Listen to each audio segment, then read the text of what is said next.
Hi guys, welcome to the podcast. I'm of course Punky Judester, and this is episode 23. This is quite crazy. 23 weeks of doing this. Thank you so much for all your support. I really appreciate it. The comments, the likes, the subscribes.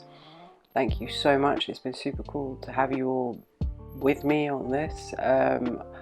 I want to also thank those of you who've followed me on Twitch. It's just been awesome. I've been streaming more regularly recently, obviously because it's half term, so I've had more time.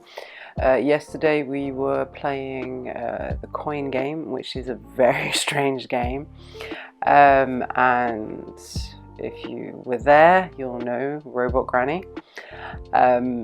We met on our journey. If you weren't there, you can watch the VOD before it disappears. And yeah, it's been interesting, but it was so weird. I was questioning my sanity by the end of it. But yeah, so feel free to follow on Twitch, twitch.tv/punkyjude. It'd be cool to have you over there. Also, of course, don't forget we have the Discord. You can subscribe here, and also Twitter, Facebook and Instagram you can follow. So thank you all for all your support. It has been so cool to have you all here. Hopefully you find these interesting. We have some ideas for upcoming shows that we'd like to do, so that is kind of, currently working its way out. Also, we are going to possibly be doing something on Twitch as well, so that could be kind of cool. Something that will be on Twitch first and then like a VOD on here, or like an edited cut down version, or slightly, so that yeah, it's gonna be interesting. And my cat literally just hello, he's being a pain, but he's being cute. So yeah, feel free to join on Twitch and all those other things. It would be awesome to have you there. But let's get on with this week's gaming news. Interesting news coming out of Bethesda. They've been working on a game called Starfield, which is a sci-fi RPG, for quite a while. There's no clear information about when it will be released or anything like that. They've said it will come out before Elder Scrolls 6, and that is way off on the event horizon, so you know what that means for this. But they are actually offering fans a chance to design a character in the game. Basically, there is a Make-A-Wish auction happening at the moment, and that is the big prize in that auction. There is also included an Xbox Series X and 16 Bethesda games, which include Doom, Fallout, Elder Scrolls, Wolfenstein, Dishonored, and The Evil Within.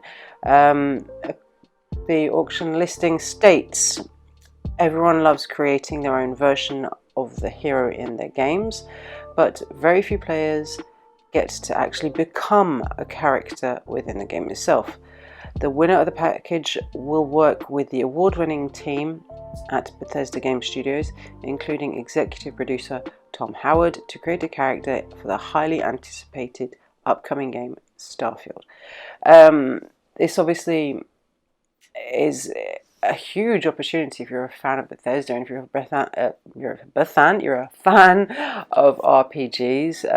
Obviously Bethesda is hugely known for their Elder Scrolls games, so they do have a lot of fans, and their RPGs have a lot of fans. So being able to actually have your character in the game is huge. Obviously this is not going to be a design role, this is purely an inspiration role. Like, they will design probably after the person who wins, but yeah, that's kind of cool. Like, your character will be there in the game, probably one of the NPCs.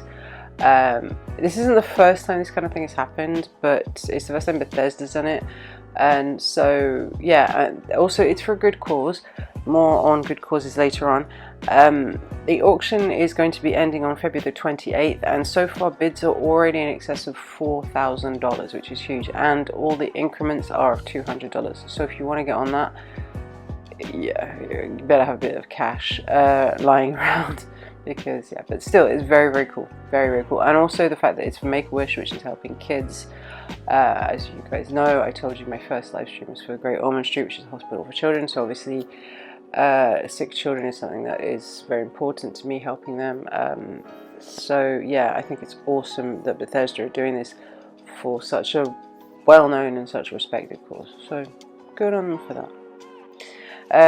But changing direction completely, there's a new game coming out, but not the kind of game that you're expecting. This is a TV game show based on a video game. That video game being Frogger. Yeah. It's going to be filmed in Australia, but not for Australian audiences.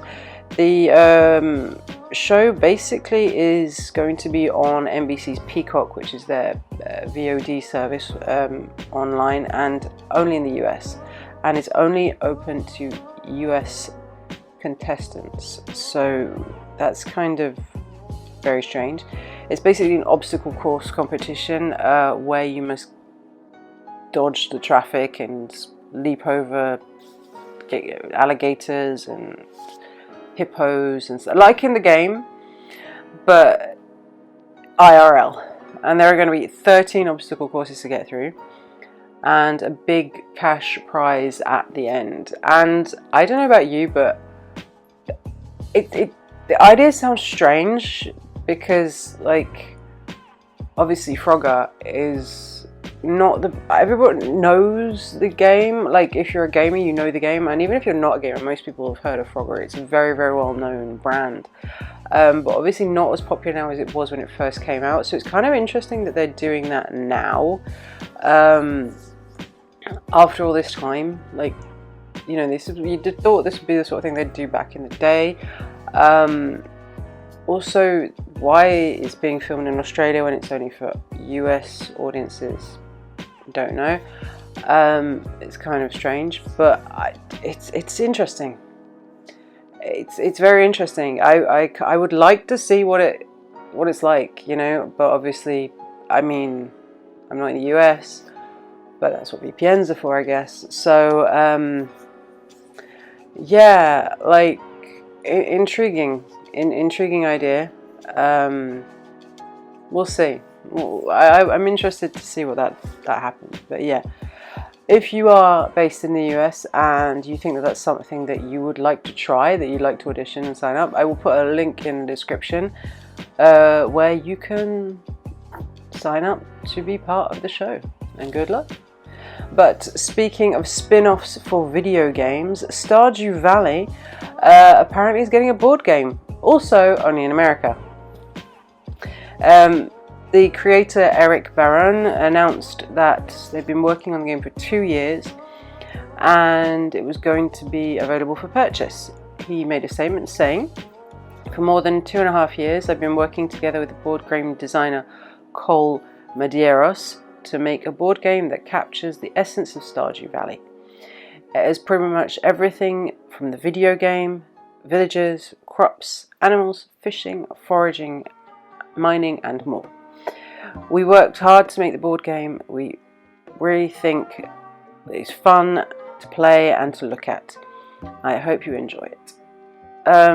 Which is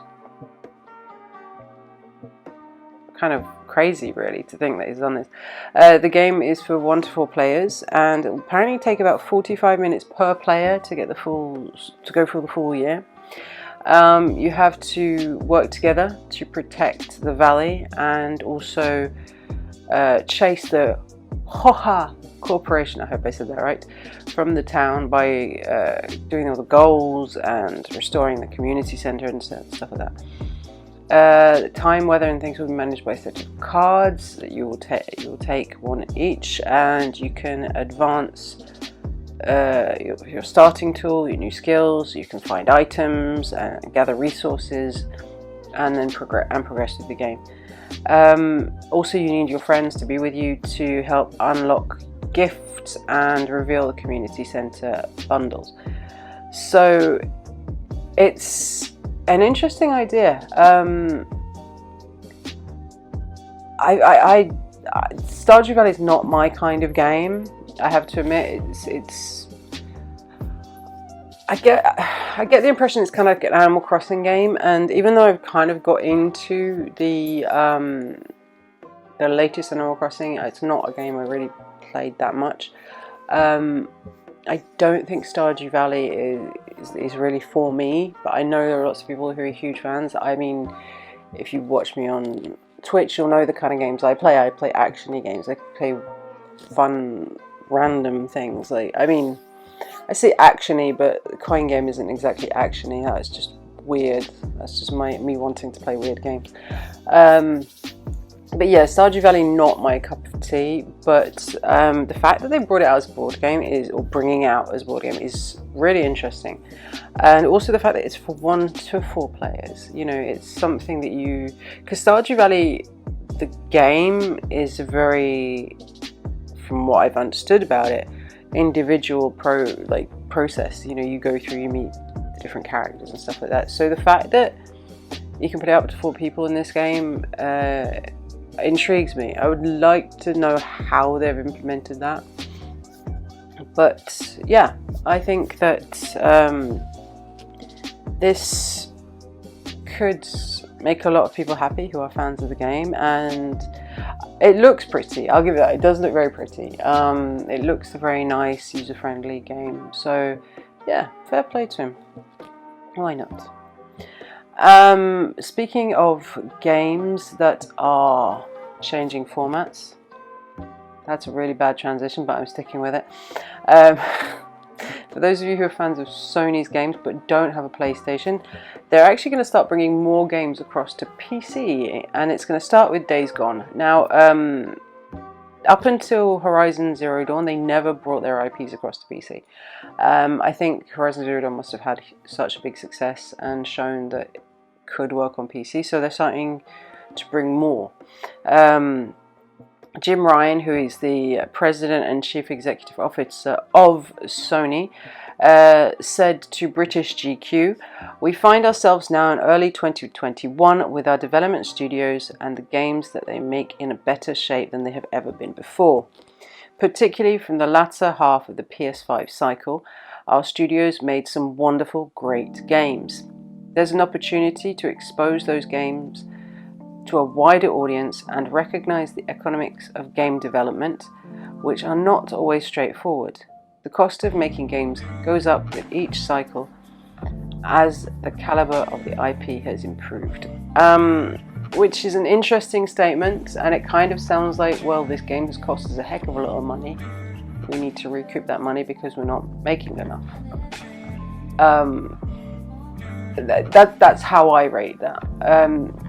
To me, it does sound like they're just saying, yeah, no, we need to sell this on this because we can't afford to carry on, or that they can't afford to make the new games without using the old games again. Because, like he said, the new ones are much more expensive.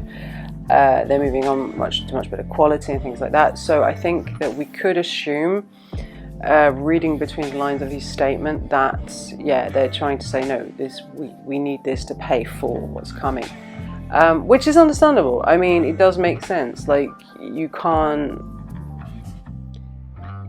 do something unless you can pay for the things to do it. So to me, it makes sense. Obviously, you know, if you already have the games on PlayStation, you kind of, well, why would I bother getting them on PC? But for some people, obviously, you'd want to have them on both. For me personally, if I'm going to play an FPS, I want it on PC. I don't want it on console. So the fact that certain games which like this will be available, and there may be the option in the future of having some FPS games that were exclusive to PlayStation coming across to PC, that would be awesome. But yeah, I think it shows that they're realizing the economical issues that they have, and that this is the perfect solution. You know, this will enable them to continue as well as build a bigger audience. And yeah, it makes perfect sense when you think about it from a purely economic point of view. Obviously, there will be people who are sort of purists and who will say no, they shouldn't port their games across because these are PlayStation games and they should stay PlayStation exclusives. But I don't see the point. I mean, for Horizon Zero Dawn, it was last year it was brought over.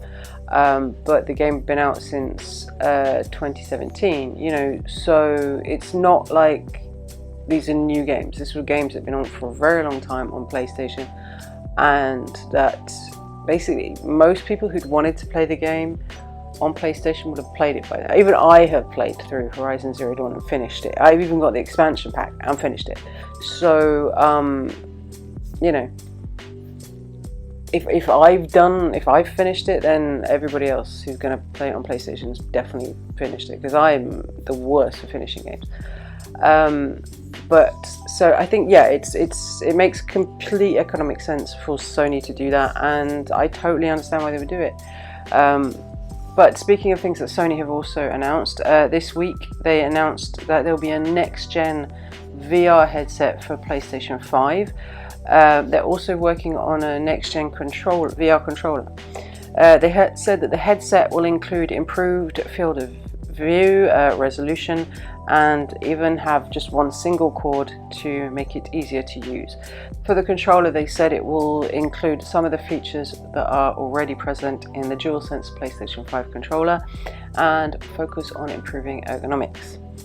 Of course, this isn't something that's going to be out this year. It's going to take some time to get completely right, but it will be out in the near future. According to Hideaki Nishino, who is Sony's head of PlayStation platform and planning, he said, "We're taking what we've learned since the launch of PSVR on the PlayStation 4 to develop next-gen VR system that enhances everything from resolution and field of view to tracking and input. It will connect to the PlayStation 5 with a single cord to simplify setup and improve ease of use, while enabling a good high-fidelity visual experience," which is kind of cool, which is very cool, because, I mean, obviously, as we know, the PS4 VR is compatible with an adapter, which Sony actually gave away for free. If you could prove that you had one, you just had to send in your headset number and they would send you a free adapter cord, which is very cool. It shows that they do care about the customers and they want to continue that. And yeah, you know, part of me is thinking, well, it's strange that they hadn't got this out for the launch of the PS5, but in another way you sort of think, well, that makes sense. They wanted to take the time to make sure it's properly right before they got it out, and also most people weren't going to rush out and buy it, so it would have been a production cost that they could avoid quite easily by just having the adapter and allowing people to use VR on the PS5 through that. So yeah, I think it made complete sense to wait to be working on it now to make sure it's completely right before it's released. So I think that's kind of cool. I don't use VR personally. It's not something that's really, you know, like, obviously we have it at work because Laval 3DI, we do deal in 3D, we do deal in VR and AR, and the students learn to program in VR and AR. Like, I've played some of their project games and they're very good, but it's not something that I use myself for that, because I don't know, it's expensive, probably. Probably that's the main reason. But yeah, so that's all I have time for you today, and I think I'm going to try and do some more streaming this week. However, there's something really important happening this weekend. The Gameblast 21 is happening. Now, the Gameblast is an event in partnership with Sega where different streamers will be playing different games on their different channels from Friday the 26th to Sunday the 28th of February. Basically, this event is to raise money for the charity Special Effects, which is a British charity which helps disabled gamers to be able to play games by giving them and adapting controllers that they can use so that they can play games, which is such a cool project. I love that. It's awesome that they're working with, that Sega are actually doing this and providing the games for the different streamers. So there's so many of my streamer friends who are going to be getting involved in that. I'll put links in the description so that you guys can know who to check out. Also different like ways of giving money to the charity. it's so awesome. I love the fact that they're doing this, and I really hope you guys will, even if you don't watch the streamers, support by making a donation to the charity. That would be awesome. So I will not be streaming on Friday because I want to be supporting my friends, so I will probably be hosting other streamers on my channel, because I'd rather you guys watch them and support them and just make a donation. That's what I would prefer. So, and I've already said this on my Twitch, sorry, I don't want to, you know, get in their way. I'd much rather they let them do it and let them make a huge donation, because it's all for a good cause. I don't want, you know, it's like we should be working together on this, and we all are. I mean, there's no competition, don't worry, I'm not trying to say that. I just would rather send everyone their way and make sure that they get the money for the charity themselves, because they're way better than me anyway, so you'd much rather watch them. But yeah, seriously, do please make a donation to that charity. Consider watching and checking out some fun streamers. Also, thank you so much for all your support. Do feel free to leave a like, to comment, subscribe, and also to follow me on Twitch and all the other social media platforms. Thank you so much for being here. Thank you for your continued support, and I will see you next time. Bye guys.